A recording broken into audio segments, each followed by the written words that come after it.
오늘 본문은 한 사람의 구원 사건을 다루고 있습니다.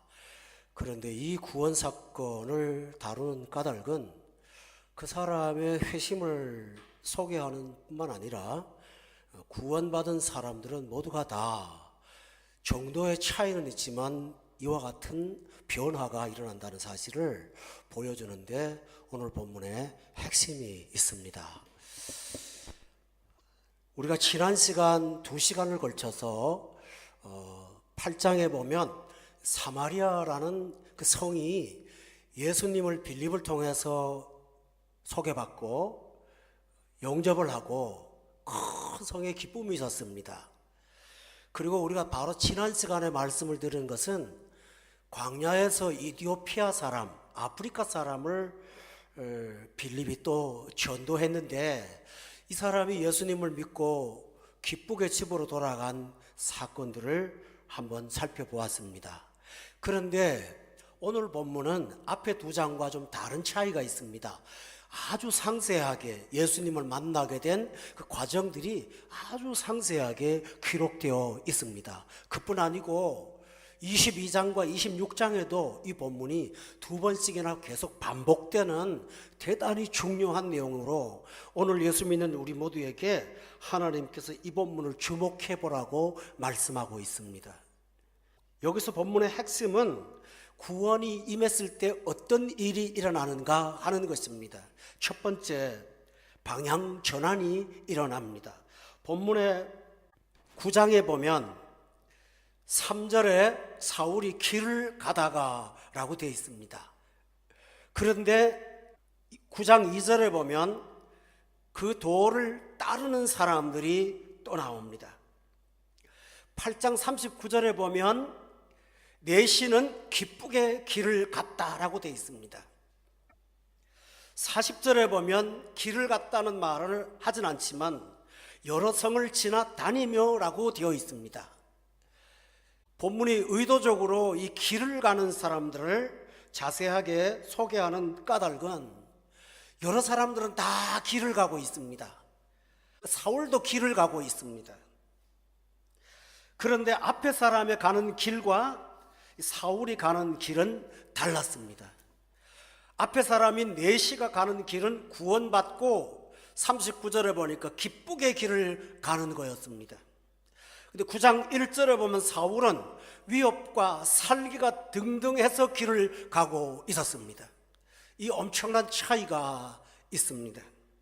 길이라고 하는 것은 다른 말로 하면 인생이라고도 말할 수 있습니다.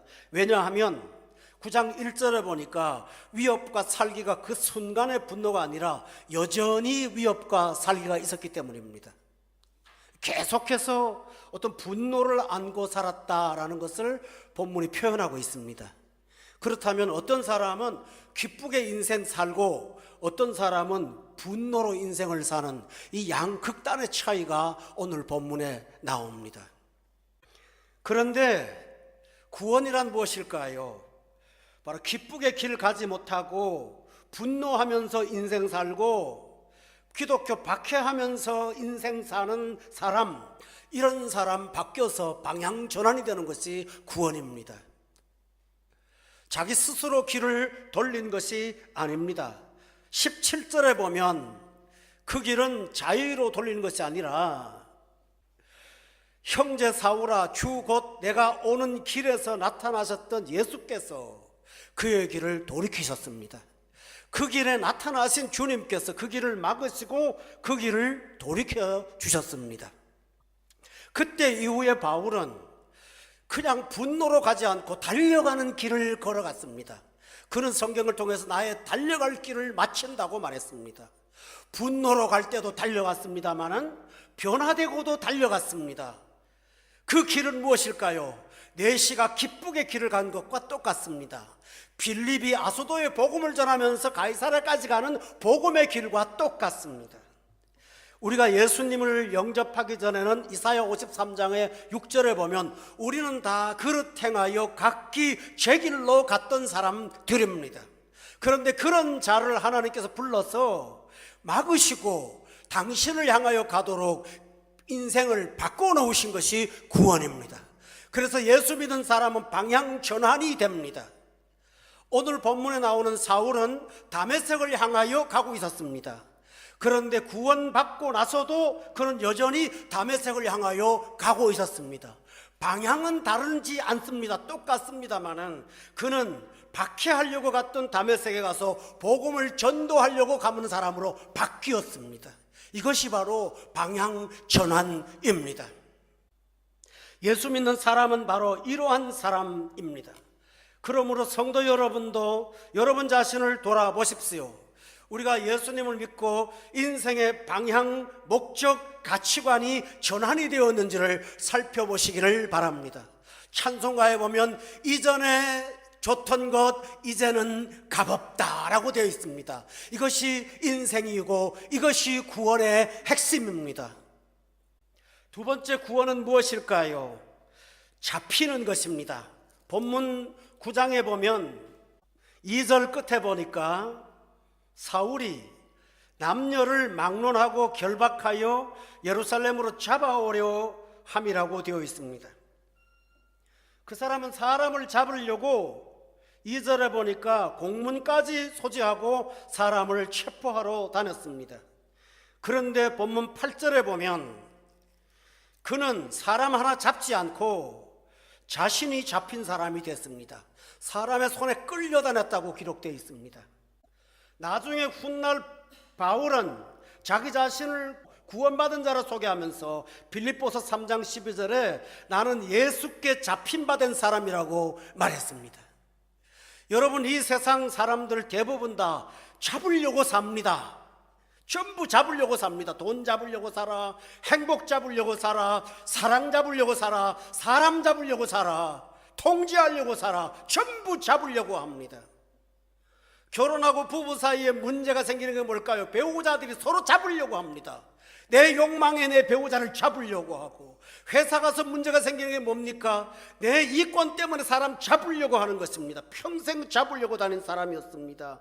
그런데 이런 사람이 구원받으면 잡히는 사람이 됩니다. 누구한테 잡힐까요? 예수께 잡힌 바 된 사람이 됩니다. 바울은 자기를 일컬어서 나는 예수께 잡힌 바 된 사람인데 그 잡힌 바를 잡히려고 더 뛰어다닌다고 말했습니다. 이것이 그리스도인입니다. 바울은 말하기를 사도행전 20장에서 나는 성령에 잡혀 사는 사람이다 라고 고백했습니다. 나는 성령에 매여 사는 사람이다.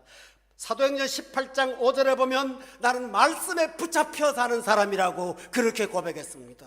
여러분 마음을 뭐가 붙잡고 있는지를 살펴보시기 바랍니다. 우리는 과거에 어딘가에 붙잡혀 사는 사람이었습니다. 사울은 자기 의에 붙잡혀 살았습니다. 위협과 살기에 붙잡혀 살았습니다. 감정의 분노 속에 쌓여 살았습니다. 본문 1절에 보면 여전히 위협과 살기가 등등하다는 말이 있습니다. 여기 여전히라는 말은 굉장히 중요한 단어입니다. 이것이 뭘까요? 그는 항상 그러고 살았다는 것입니다. 남보다 의롭게 산다고 했지만 항상 분노에 차서 분노에 끌려다녔던 사람이었습니다. 그런 그가 예수께 잡히고 나니까 사랑은 오래 참고 사랑은 온유하며 사랑은 자기를 자랑하지 않는다는 사랑장을 쓴 사람으로 변화가 되었습니다. 여러분, 그 사람은 잡은 사람이 아니라 예수께 잡힌 사람이라는 사실을 믿으시기 바랍니다. 야곱이 집을 떠나는 날 베델에서 하나님을 만났을 때 그는 하나님 앞에 자신이 잡혀 사는 사람이라는 사실을 발견했습니다. 하나님은 말합니다. 네가 어디로 가든지 내가 너와 함께 하리라, 너를 놓지 아니하리라고 말씀하여 있습니다. 여러분, 구원받은 사람은 예수께 잡힌 사람이라는 사실을 믿으시기를 바랍니다. 이것이 바로 우리들입니다. 우리도 과거에 욕망과 욕심과 또 자유가 없으면서 불안과 걱정에 사로잡혀 살던 납니다.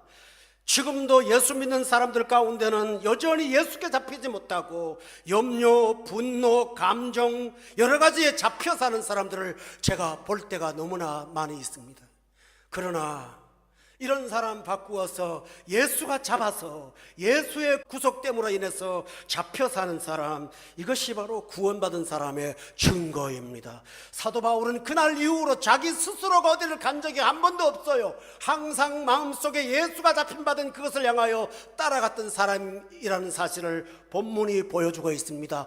여러분은 증거가 있을 거예요. 인생에 잡혀 살 때보다 예수께 잡혀 사는 것이 얼마나 귀한 것이라는 사실을 우리는 깨닫고 있을 것입니다.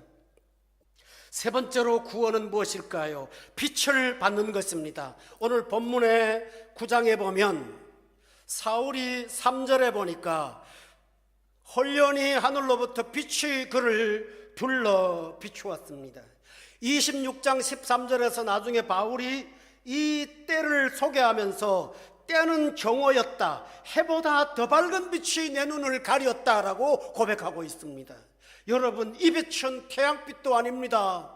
전기빛도 아닙니다. 영의 빛도 아닙니다. 굉장히 강력한 어떤 초월의 빛이 그에게 왔습니다. 그런데 그 빛은 직사광선이 아닙니다. 본문 3절에 보니까 그를 향한 빛입니다. 그를 둘러 비추었습니다. 22장에 보면 똑같은 사건을 기록했는데 같이 가던 사람은 말은 들었는데 빛은 보지 못했다. 오늘 본문은 빛은 보았는데 말은 듣지 못했다. 이렇게 다른 쪽으로 설명을 해놓고 있습니다. 근데 중요한 사실은 그 빛이 사울을 둘러 비추었다라는 것입니다. 이 많은 사람들 가운데 복음 들으면서 이상하게 내 마음이 어떤 복음에 뜨겁게 반응할 때가 있습니다. 그건 왜 그럴까요? 내 지성이 깨우침이 아니라 하나님이 나를 둘러 비추기 때문인 것입니다. 이런 은혜를 받았습니다. 그러므로 같은 식구라도 나를 둘러 비추는 빛에 쪼인 내가 어둠에 있는 그가 내 빛을 알 수가 없습니다. 나는 빛이 있습니다. 내 영혼 속에 찬란한 빛이 있습니다. 할렐루야. 이것이 바로 무엇일까요? 그 빛이 그를 둘러 비추는 것입니다.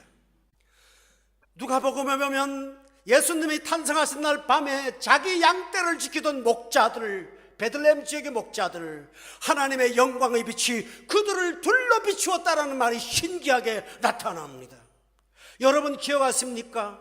홍해바다 건널 때 하나님께서 빛을 통해서 이스라엘 백성들을 홍해 건너게 하셨습니다. 그런데 그 빛이 뒤로 물러갔을 때 애굽의 백성들이 따라오다가 눈이 멀어버려서 죽었습니다. 여러분, 그 빛은 나를 살리는 빛입니다. 나를 둘러 비추는 빛은 나를 광야로 가게 하는 빛입니다. 애굽 사람에게 비추는 빛은 그들을 죽음으로 이끈 하나님의 심판이었습니다. 여러분, 이것을 볼 때 예수 믿는 사람들에게 주신다고 하는 빛이 얼마나 귀한 것일까? 창세기 1장 3절에 보면 하나님께서 창조하시는 첫날을 가장 먼저 하신 말씀이 무엇이지요? 가라사대 빛이 있으라 라고 하셨습니다. 그런데 창조되는 4일째 보면 하나님이 하늘의 해와 달과 별들을 만드셨다고 하셨습니다. 그때 그 별이라고 말하지 않고 큰 광명체, 작은 광명체라고 말했습니다. 그러나 빛이라는 말을 쓰지는 않았어요. 창세기 1장의 3절에 나오는 빛은요, 설명할 수 없는 빛이에요. 물리적인 빛이 아니에요. 그런데 사도 바울은 나중에 깨닫고 나서 고린도후서 4장 6절에 이렇게 말합니다.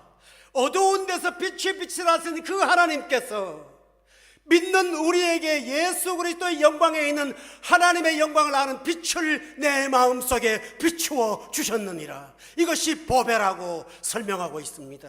여러분, 예수 믿는 사람은 흑암에서 빛으로 옮겨진 사람임을 믿으세요. 이것이 구원입니다.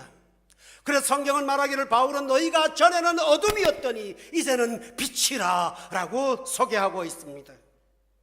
여러분 기억하세요? 구약 성경의 창세기에 보면 아브라함의 둘째 부인이었던 하갈이 집에서 쫓겨납니다. 밖에 나가서 물 한 가죽 부대 먹고 다니다가 물 떨어졌습니다. 아이하고 죽게 생겼으니까 모자가 울고 앉아 있습니다. 그때 하나님이 하신 일이 있습니다. 하갈의 탄식을 들으시고 하나님이 하갈의 눈을 여심해 우물이 보였다고 기록되어 있습니다. 여러분, 걱정과 염려와 분노로 쌓인 사람은 옆에 있는 우물을 볼 수가 없습니다. 그때 하나님이 기적으로 만든 게 아니에요. 있던 것도 보지를 못하는 것입니다. 서울에 아주 좋고 건강한 교회가 있습니다. 그 교회 바로 담 옆에 사는 성도가 계십니다. 옛날에는 불신자였는데요, 그 예배당에서 들려오는 찬송 소리를 오랜 세월 들으면서도 그 담 하나 넘는 교회에 가지 않았습니다. 왜 그럴까요? 빛이 없기 때문에 안 보이는 것입니다. 그래서 나중에 예수 믿고 나니까 이렇게 귀한 것을 수십 년 동안 담 하나를 놔두고 방치한 자기 자신을 후회하고 안타까워했다고 합니다. 여러분, 뭘까요? 성품일까요? 가치관일까요? 아닙니다. 어둠입니다. 빛이기 때문입니다.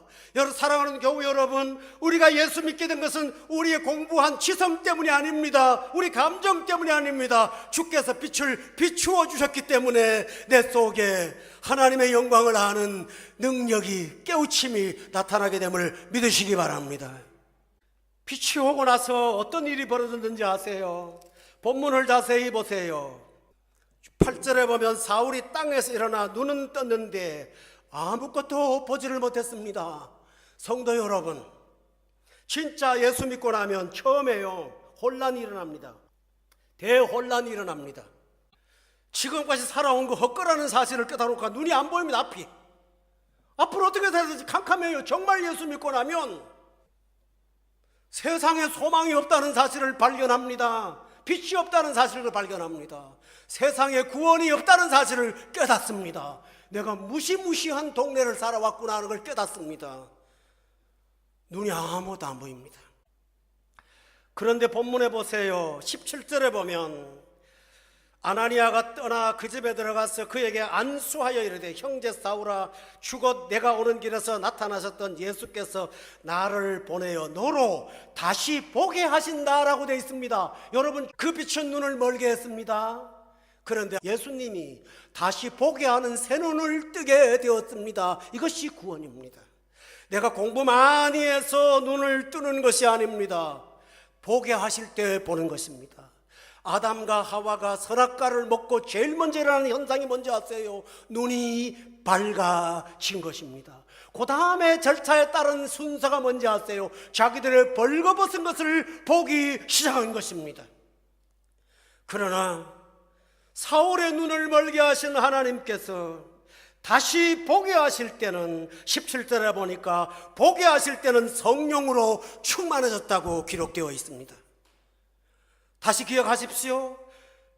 아담과 하와가 선악과 따먹고 눈 뜨고 본 것은 벌거벗은 자기들의 모습인데 그게 잘못될 게 하나도 없는데 잘못된 해석을 내렸습니다. 그런데 사울을 하나님께서 만날 때는 눈을 밝게 한 거야. 눈을 멀어버리게 했습니다. 그리고 다시 보게 하셨습니다. 안수해서. 그리고 보게 하는 것은 성령 충만으로 보게 하셨습니다. 그때부터 그는 빛과 어둠을 구분할 수 있었고 구원과 멸망을 볼 줄 아는 영원한 사도로 살 수가 있었습니다. 사랑하는 교우 여러분, 이 예수 그리스도가 여러분에게 오셔서 빛으로 바꿔주시는 그 눈을 열어가시기를 주의 이름으로 축원합니다. 이것이 구원입니다. 또 하나 있습니다. 또 하나 중요한 사실은 구원 이후에 말씀이 들린다는 것입니다. 본문 4절을 한번 찾아보시기 바랍니다. 9장 4절에 보면 땅에 엎드러져 들었다고 기록되어 있습니다. 소리가 있어 이르시되 사울아 사울아 내가 어찌하여 나를 박해하느냐라는 말씀이 들렸습니다. 성도 여러분, 사울이 주의 제자들에 대해서 위협과 살기가 등등 했던 것들은 복음이 그에게 잘못 들려왔기 때문입니다. 복음을 모르는 사람이 듣고 이것은 잘못이라고 잘못 생각한 것입니다. 그때 그는 서서 들었습니다. 판단하고 들었습니다. 율법이라는 안경 갖고 들었습니다. 그런데 구원받은 사람은 서서 듣지 않습니다. 본문 4절에 보니까 엎드려져 듣습니다. 영혼이 엎드려집니다. 지성이 엎드려집니다. 내 경험이 엎드려집니다. 그리고 경외하는 마음으로 그 말씀 듣습니다. 할렐루야. 엎드려졌습니다. 또 하나 중요한 사실은 전에는 기독교의 이론으로 들었던 그 이야기가 사울아 사울아 하는 얘기로 나에게 주시는 말씀으로 들리기 시작합니다. 여러분, 성경이 언제부터 열리던가요? 기독교의 이론으로는 열리지 않아요. 어느 날 성경이 내게 다가와서 나를 향하여 하시는 말씀이 들릴 때가 있어요.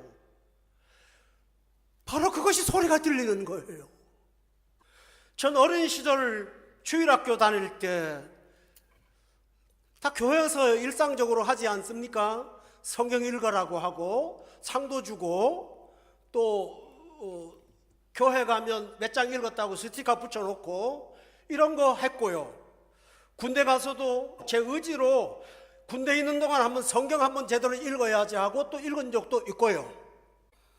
그런데 이 성경이 내게 다가온 것은 그렇게 객관적으로 읽었을 때 지식은 얻었지만 인격적인 하나님을 듣지는 못했습니다.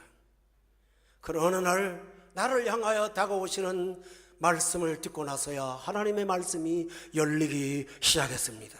성경 속에서 아무개야 아무개야 하고 부르는 소리가 여러분의 영혼에 들리십니까? 이보다 더 귀한 것이 없습니다. 그때부터 성경은 나의 사랑하는 책이 됩니다. 할렐루야. 내게 주신 말씀이 됩니다. 우리가 객관적으로 성경을 읽을 때는, 이론적으로 성경을 읽을 때는 기독교의 이론 도를 생각합니다만, 예수님은 사울에게 말씀하시면서 4절에 보니까 네가 어찌하여 나를 박해하느냐고 말씀하시므로 그가 죄인이라는 사실을 깨우쳐 주셨습니다. 성경 읽다가 위로가 되는 구절 많습니다. 불신자도 위로가 되는 구절 많습니다. 과거에 북한 노동청사에 성경 구절 써붙여 놓았어요. 그게 뭔지 아세요? 일하기 싫거든 먹지도 말아라. 그게 성경 구절이에요. 어떤 집에 가보니까 교회는 거의 안 다니는데요, 붙여놓은 게 있대요. 내 시작은 미약하였으나 내 나중은 심히 창대하리로다. 그 써붙여 놨어요. 또 어떤 분은요, 예수 안 믿는데 명함에 붙여갖고 다는 거 있습니다. 내게 능력 주시는 자 안에서 내가 모든 거 할 수 있다. 다 자기가 좋아하는 성경 구절 있고요. 성경은 참 좋습니다. 그런데 사울은요, 제일 처음에 맞닥뜨리는 하나님의 말씀이 너 왜 나를 핍박하느냐, 그거였습니다. 자신이 죄인됨을 성경을 통해서 깨닫지 못하면 무서운 오만 속에 빠져 살게 됩니다. 늘 분노 가운데 사는 사울처럼 됩니다. 그러나 예수님으로부터 직접 죄인된 사실을 깨닫고 나니 그는 엎드려질 수밖에 없었고, 이 죄는 아담부터 내려오는 유전자인 죄라고 말하지 않고 네가 박해하는 예수라고, 너의 문제라고 말씀하고 있습니다. 기독교의 문제, 조상의 문제가 아니라 네가 박해하는 예수라고 이렇게 말하고 있습니다. 기독교가 만든 교리야 그거 아니에요. 네가 만든 죄라고 주께서 말씀하고 있습니다. 바울은 이 사실을 깨닫고 나서 아라비아 3년 동안 들어가서 깊이 묵상하며 하나님과 교제하면서 로마서라는 위대한 구원의 진리를 깨닫게 되었습니다. 사랑하는 교회 여러분, 성경에 눈을 뜨고 구원의 진리를 알고 자신이 죄인됨을 깨닫고 구원이 필요한 사실을 보게 되는 사람은 하나님 말씀 눈이 열린 것입니다. 이것입니다. 바울은 이것으로 끝나지 않았습니다. 여러분 기억하시기 바랍니다. 빛으로 옮겨주신 예수님은 평생 동안 바울을 빛 가운데 두셨습니다. 말씀을 깨닫게 하신 예수님께서는 바울에게 그 정도로 끝나지 않고 선지자들도 몰랐던 것, 제자들도 몰랐던 12권의 성경을 쓰게 하셔서 온 세상에 복음을 전파하는 하나님의 사람으로 계시를 풍성하게 그에게 부어주셨습니다. 여러분이 예수 믿을 때 이렇게 은혜의 말씀을 듣고 나서 나중에 성경을 읽다 보면 아침마다 저녁마다 성경을 대할 때마다 놀랍도록 내 영혼을 사로잡는 말씀들이 날마다 부어지는 것을 여러분도 저도 경험하고 있지 않습니까? 이것이 뭘까요? 구원은 단회적이 아니라 지속성이 있다는 사실을 믿으시기를 바랍니다. 한 번 들어온 빛은 영원히 들어오고요, 한 번 깨달은 말씀은 계속해서 말씀을 깨닫게 하시는 능력이 있다는 사실을 본문은 말씀하고 있습니다. 바울은 어떤 날 자기가 질병 때문에 너무너무 고생했어요. 그래서 예수님 앞에 기도했습니다. 이거 좀 고쳐달라고요, 이 사단의 가시가 좀 떠나게 해달라고 간절히 매달렸습니다. 그때 하나님의 응답이 있었습니다. 네 은혜가 너에게 족하다는 것입니다. 그때 사울이 깨달은 게 있습니다. 내가 받은 계시가 너무 크므로 내가 교만하지 않게 하시려고 하나님이 이렇게 하신다. 다시 말하면 그는 감당할 수 없는 말씀으로 날마다 넘치도록 부음을 받고 살았다는 사실입니다. 여러분, 예수 믿고 나서 성경에 한번 눈이 열리기 시작하면 그때부터 들어올 때마다 이 말씀이 얼마나 놀라운지요, 송이꿀보다 더 달고요, 생명보다 더 귀한 말씀으로 여러분의 영혼을 힘차게 새롭게 생명으로 넘치도록 하실 줄로 믿습니다. 이것이 구원입니다. 이렇게 구원의 은혜를 경험한 사람은 변화가 됩니다. 본문 13절에 보시면 아나니아는 이렇게 말합니다. 여러 사람에게 듣사온즉 그가 예루살렘에서 주의 성도에게 적지 않은 해를 끼쳤다 했습니다. 그는 해를 끼친 자였습니다. 근데 15절에 보십시오. 주님은 이렇게 말합니다. 그는 16절에 보시면 내 이름을 위하여 고난을 받아야 될 사람이다 라고 말합니다. 해를 끼친 자가 예수 믿고 나서 갑이 아니라 을이 되어서 해를 받는 자가 되었습니다. 이것이 변화입니다. 예수 믿기 전에 여러분한테 함부로 대하면 여러분 가만히 있을 수 있겠습니까? 무슨 방법을 동원해서라도 그 정도의 사람이라면 얼마든지 해결할 수가 있지 않습니까? 그런데 안 합니다. 못합니다. 왜요? 해를 끼치는 사람이 아니라 해를 받는 자로 바뀌었기 때문입니다. 어떤 가정에 특이한 일이 벌어졌습니다. 아내가 남편의 구원을 위해서 간절히 기도했습니다. 살려달라고. 남편이 예수님을 믿었어요. 근데 얼마나 열심히 믿는지요. 너무너무 뜨겁게 믿었어요. 아주 교회 가서 살다시피 하면서요. 정말 하나님을 사랑하는 사람이 됐습니다. 근데 그때부터 그 부인이, 그 뜨거웠던 부인이 질투가 일어나기 시작합니다. 그래서 그때부터는 막 바가지를 긁고 힘들게 합니다. 교회도 옮기자 그러고 아주 괴롭히는 걸 제가 직접 봤습니다. 그 남편이 과거에는 주먹으로 배우자를 때리던 사람이었는데 손 하나 까딱하지 못하고 오히려 말로 얻어맞고 있습니다. 왜 그럴까요? 주를 위해서 해를 주는 자가 아니라 해를 받는 자가 되었기 때문입니다.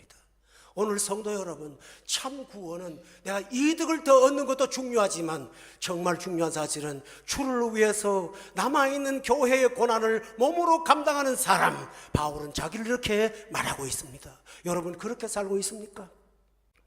가족 중에 믿는 자들을 괴롭히는 어떤 사람들을 가족이 힘이 없어서 치고 그러겠습니까? 그의 영혼을 구원으로 이끄는 그 인내와 고통 때문에 그 해를 다 받는 것입니다. 예수님은 해를 주시는 분이 아니라 당신이 해를 당하심으로 그 상처로 우리를 구원하여 주셨습니다. 이것이 기독교의 원리입니다. 그는 해를 끼칠 때는 사람을 죽였습니다. 그러나 해를 받을 때는 사람을 살렸습니다. 여러분, 내가 살고 타인이 죽는 게 옳을까요? 내가 해를 받고 타인을 살리는 것이 더 귀할까요?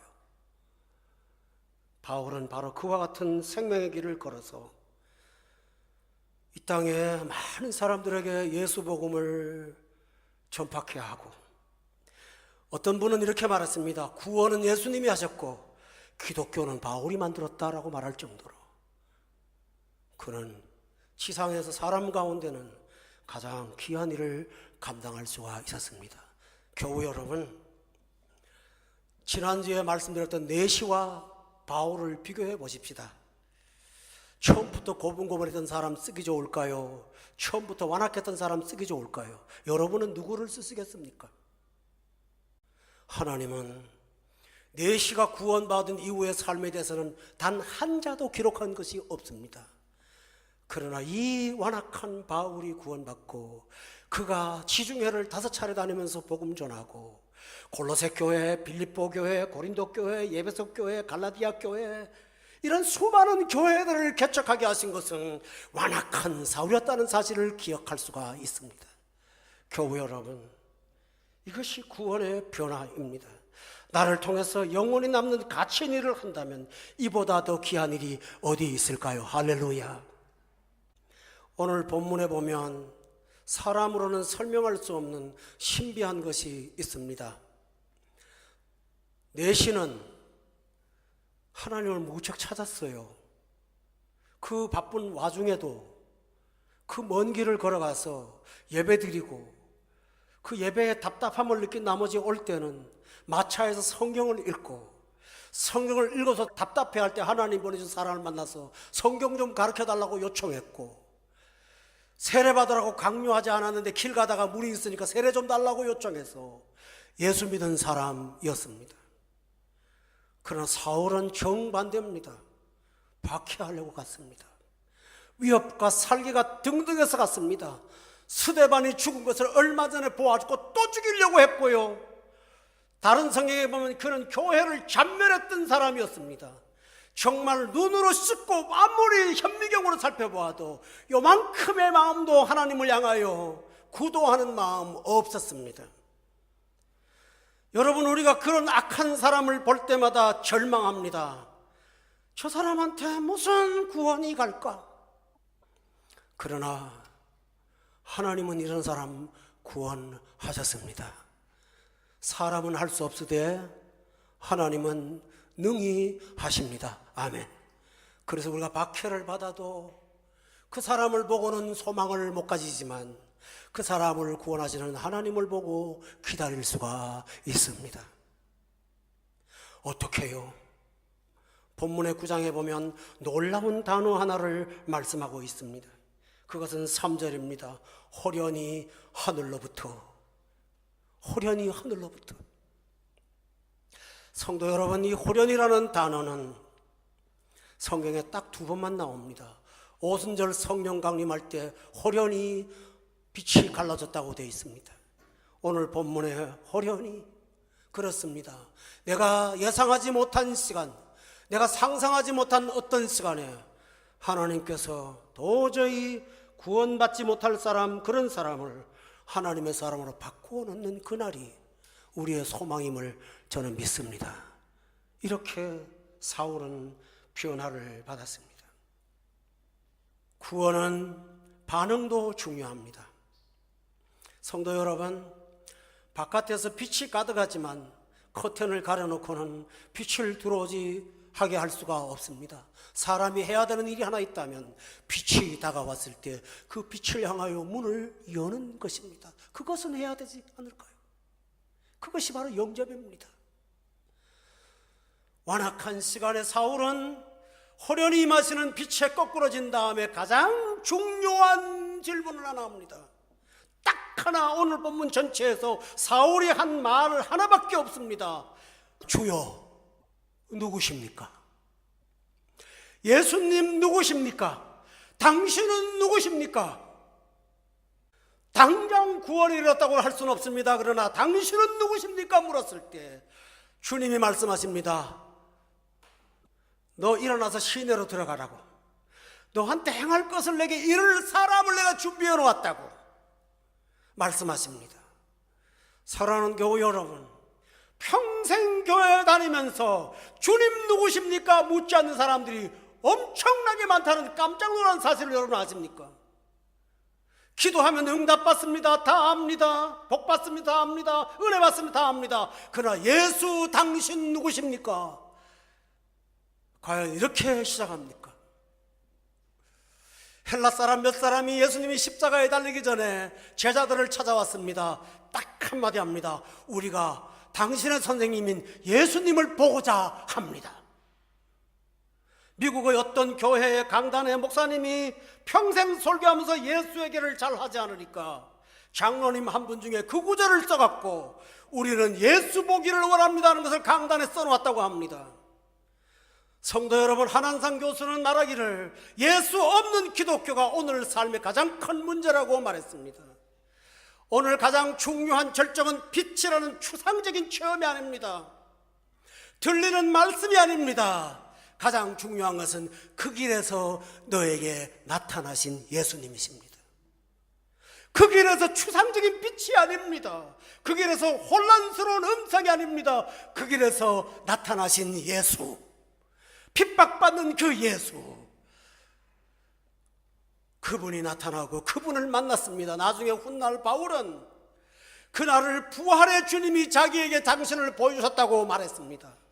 많은 사람들이 부활의 목격자인데 맨 꼴찌인 만삭되지 못한 나에게도 당신의 부활을 보여주셨다고 고백하고 있습니다.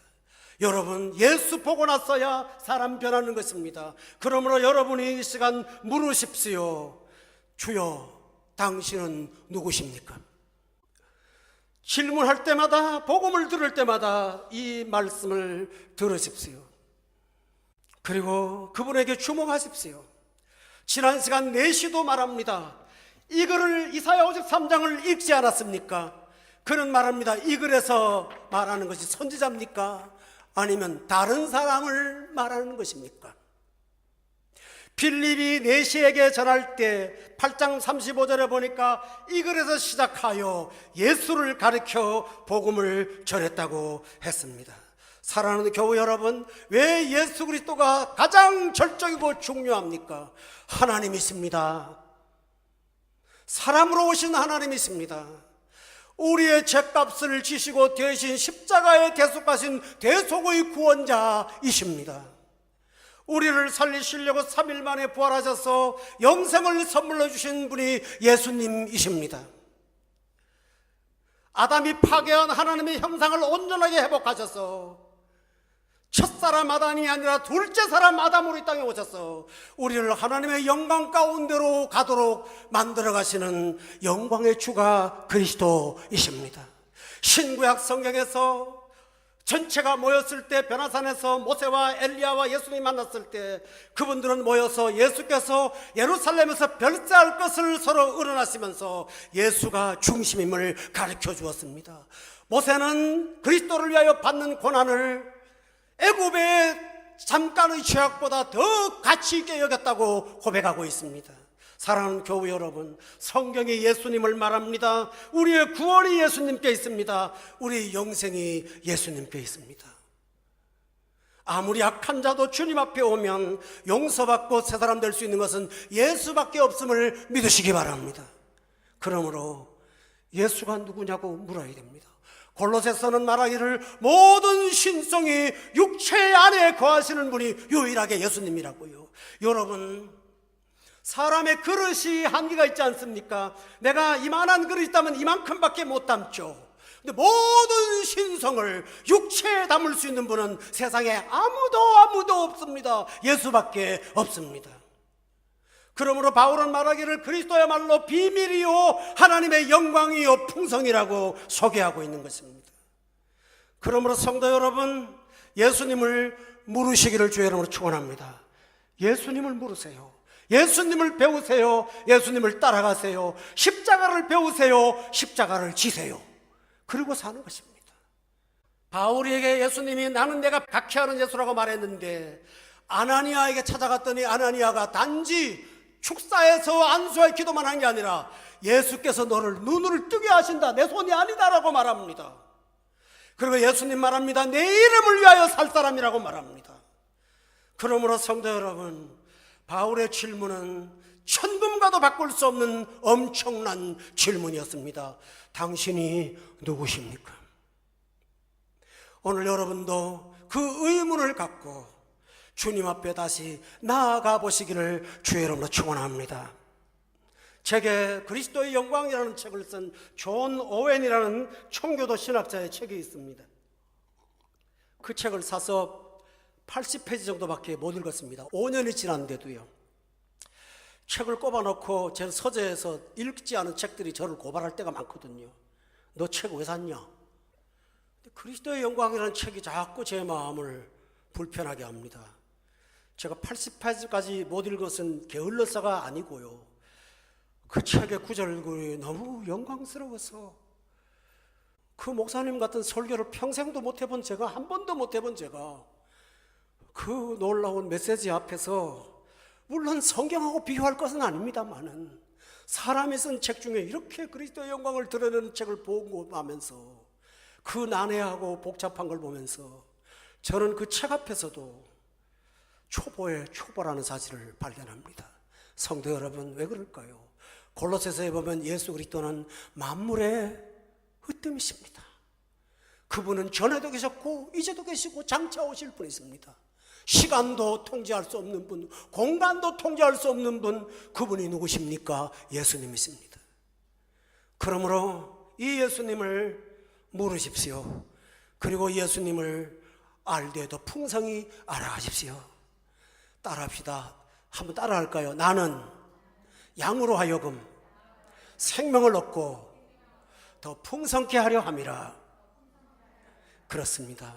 예수님을 알아서 더욱더 풍성해지고 예수님을 알아서 생명 얻는 여러분 되시기를 예수 이름으로 축원합니다. 기도하겠습니다.